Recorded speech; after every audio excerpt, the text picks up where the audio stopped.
দর্শক, এই মুহূর্তে প্রধান উপদেষ্টার বাসভবন যমুনার সামনে আছেন। আমরা চলে যাচ্ছি আমাদের প্রতিনিধি সৈয়দ আব্দুল মুহিতের কাছে, সেখানে ব্রিফিং চলছে। সার্বভৌমত্ব, জাতীয় নিরাপত্তার প্রশ্নগুলো নানাভাবে যুক্ত আছে। রাজনৈতিক দলগুলোর সাথে এনগেজ না করে, আলাপ আলোচনা না করে, কথাবার্তা না বলে এ ধরনের কোনো সিদ্ধান্ত অন্তর্বর্তীকালীন সরকারের নেওয়া উচিত হবে না। আর এই সমস্ত সংবেদনশীল নিরাপত্তার যুক্ত বিষয়গুলো ভবিষ্যতে নির্বাচিত সরকার, নির্বাচিত জনপ্রতিনিধিরাই এ ব্যাপারে সিদ্ধান্ত নেওয়া উচিত।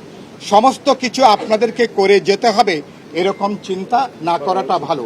আমরা পরিষ্কার করে বলেছি, আপনাদের তিনটা বড় দাগের কাজ। যে বিচারটা চলছে, আপনারা সম্ভব স্বল্পতম সময়ে বিচারটাকে দৃশ্যমান করবেন, বিচারটাকে কার্যকারীভাবে মানুষ দেখতে চায়।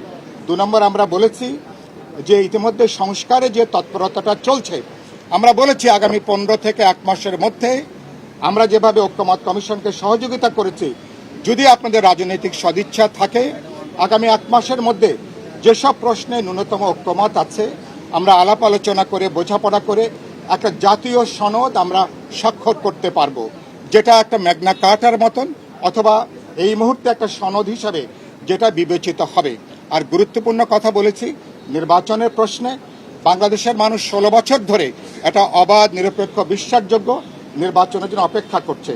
আপনার সরকারের বড় ম্যান্ডেট হচ্ছে বিচার এবং সংস্কারকে একটা পর্যায়ে নিয়ে যেয়ে আপনি নির্বাচনের ব্যাপারে সুস্পষ্ট পথনকশা আপনি ঘোষণা করবেন। আমরা বলেছি যে আমাদের কাছে মনে হয়েছে যে আপনাদের সরকারের মধ্যে রাজনৈতিক দলগুলোকে এড়িয়ে চলার একটা প্রবণতা আমরা দেখছি। রাজনৈতিক দলগুলোকে প্রতিপক্ষ হিসাবে দেখা, এই দেখাটা ভুল।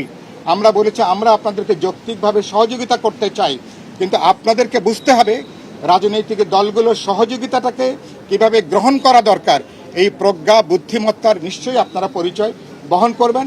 আমরা বলেছি যদি আপনাদের সাথে বোঝাপড়া থাকে রাজনৈতিক দলগুলোর, 31শে ডিসেম্বরের পরেও